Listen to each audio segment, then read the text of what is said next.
What's up guys, my name is Jimmy Champagne and today I'm here with my review of Creep 2. It comes out October 24th on Netflix, but I got a chance to check it out early and I loved it. So if you haven't seen the first movie on Netflix, you shouldn't be watching this video, so click away because I'm gonna spoil it and it's totally worth watching. For those of you who are still here, Patrick Brice is no longer in the movie because, as we all know, Aaron dies at the end of the first one, and he's returning this time to direct and co-write with Mark Duplass, who this time is playing Aaron. Instead of playing Joseph, he took on the name of Aaron for this movie, and I thought that was a nice little touch.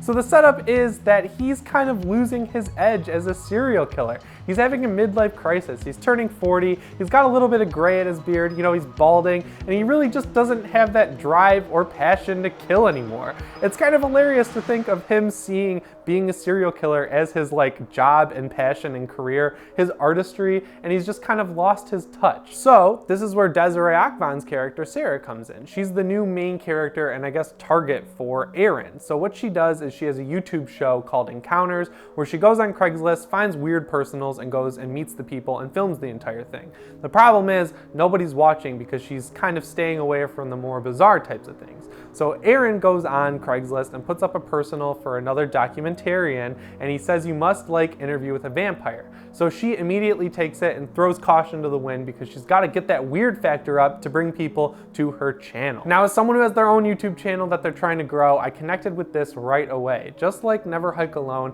they did a really good job at capturing what it's like to be an up-and-coming YouTuber rather than someone who's already made it. It's really frustrating and you can totally understand why she's doing what she's doing. So the biggest difference here is that the unsettling, mysterious nature of the first movie is totally gone. We know Aaron's a serial killer, we know that he's a bad dude, and we know he's a pathological liar. We know he's dangerous. But Sarah doesn't, but she still takes him at face value when he immediately tells her he is a serial killer. As soon as she gets there, he's like, yeah, I'm a serial killer, I've lost my edge, and I want to recapture it. He even shows her the video he makes at the end of the first movie, and she takes it totally fine. Straight faced, she's like, I'm in, I'm gonna film this, let's do it. She is the perfect foil, the perfect antagonist to Aaron because he can't throw her off. You can tell throughout the entire movie that he's trying to scare her, he's putting on peach fuzz, he's doing all his weird shit, but it just doesn't work on her.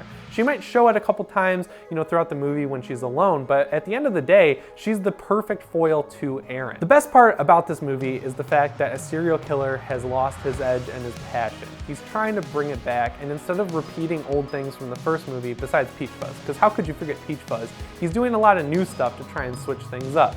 It is really funny too. There's a lot more funny moments in this one. It's not the awkward, creepy funny that the first one is. There's some serious, just laugh out loud, great writing moments in this movie, which is good because I feel like a movie like this needs a lot of levity. Also, once again, the found footage aspect is totally flawless. Having Aaron be the reason this movie is compiled makes sure that it's never really going to be a problem, but I just felt like I had to mention that they did it right again. So if you're the kind of person who scrutinizes found footage movies and tries to find anything to hate in them, good luck with this one because they did as good of a job as any movie I've ever seen. A problem from the first movie that made its way into this one that really isn't that big of a deal is the pacing. It has a lot of peaks and valleys again where there's action, then a lot of exposition, then action, then a lot of nothing. It's just very predictable after seeing the first movie, but if that didn't really bother you in the first movie, it's not going to bother you here because it's so similar. I just felt like I had to bring it up. The last big thing I want to touch on here is that this is the middle of a trilogy. So a lot of times the second movie, like with Cult of Chucky, feels like half a movie. Like they took the arc and then they cut the last part of it in half and made it 2 movies.